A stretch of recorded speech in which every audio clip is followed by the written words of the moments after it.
Kumusta naman po yung iba pang mga kaso sa Pogo-related personalities? Halimbawa po kina Cassandra Leong, Harry Roque, at Tony Yang, Mr. Chair. Sorry for the delay, Mr. President. I was It's all just right, Mr. getting Chair. an update on the case of that PORAC Opo, Cassandra Pogo Leong. Hub. So doon po And sa Harry mga Roque. other personalities other than Harry Roque, tuloy-tuloy po yung kaso. No? So nakapending ho siya. The same rin po, human trafficking cases rin ang final at other cases rin. But yung kay Harry Roque, since wala ho siya dito sa Pilipinas, wala pong jurisdiction ang korte over him. At dahil po kailangan ho siyang nandito sa Pilipinas. So yun po ay nakapending rin. No? But yung pending sa kanya ho ay hindi tumatakbo yung kaso other than compared to the other cases na tumatakbo po. May nakikita po bang solusyon, Mr. Chair?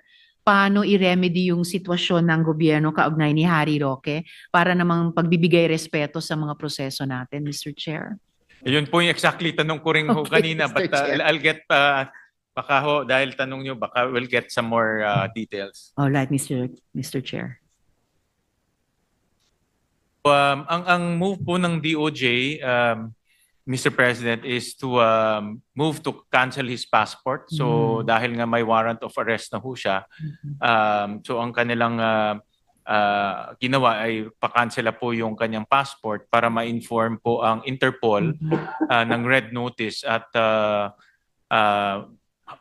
maaresto siya ng Interpol. No?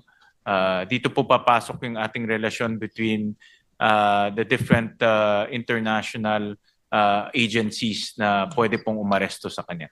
Salamat, Mr. Chair. Para sana naman kung hindi kinakayanan ng isang officer of the bar na respetuhin ang isang warrant of arrest, isang national instrument, di magpatulong po tayo muli sa international community para naman mapaharap sa ating mga otoridad dito. I was advised by the Yes, Mr. Secretary Chair. and si Prosecutor General Faldon na a matter of time na lang po makakancel yung passport niya.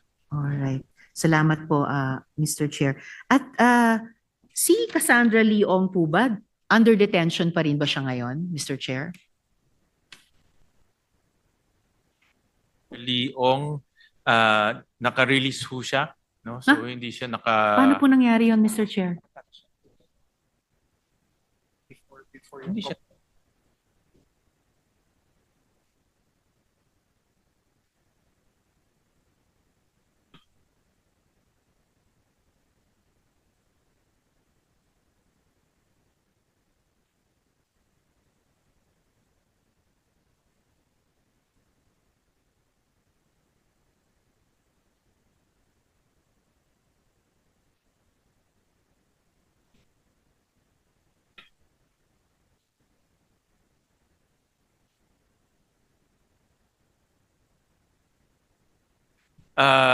Mr. President, actually nagulat rin ako.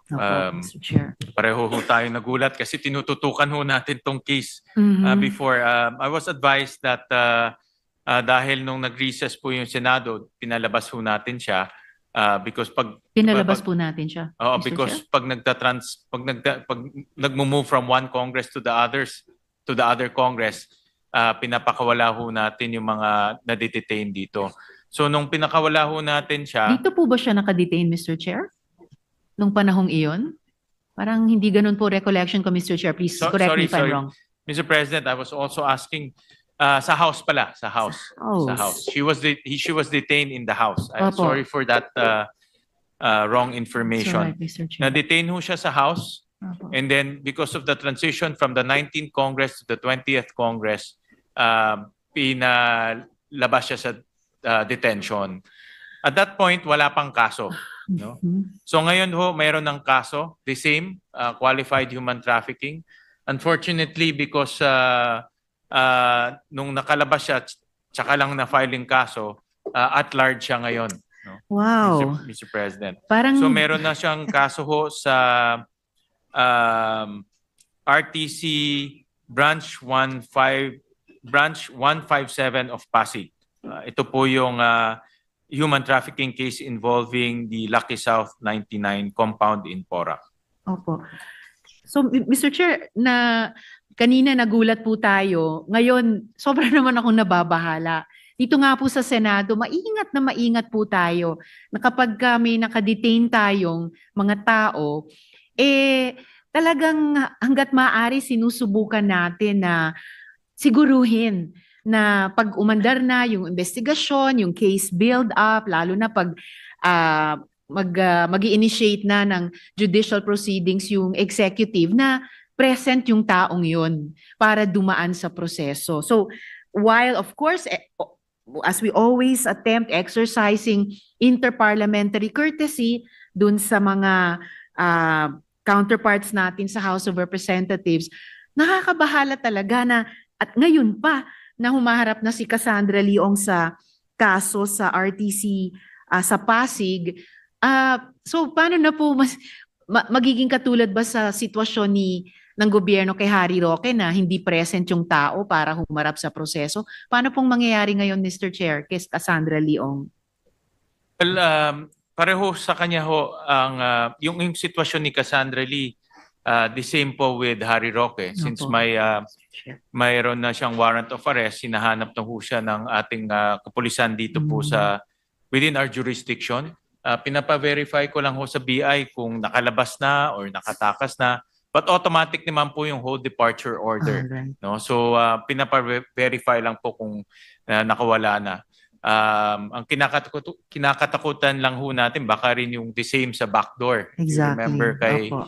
kay Alice Go, no? Opo. But ngayon po mayroon ng warrant of arrest at hinahabol na ho siya ng ating kapulisan at enforcement agencies.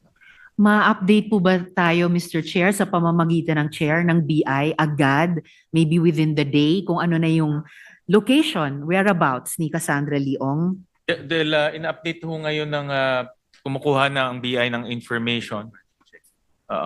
And bibigyan ho tayo ng extensive report rin on the Lucky South 99 issue kay Cassandra Lee, kay Harry Roque, and all of that. No? But they're verifying it right now. Salamat, Mr. Chair. At mabuti may automatic na whole departure order na. Kasi baka mamaya mag-reunite lang si Cassandra Leong sa ninong niya na inimbestiga din natin dati at mag-disappear na sila sa face of the earth, at least dito sa Pilipinas. Napakahirap naman pong ganong sitwasyon din, Mr. Chair. So,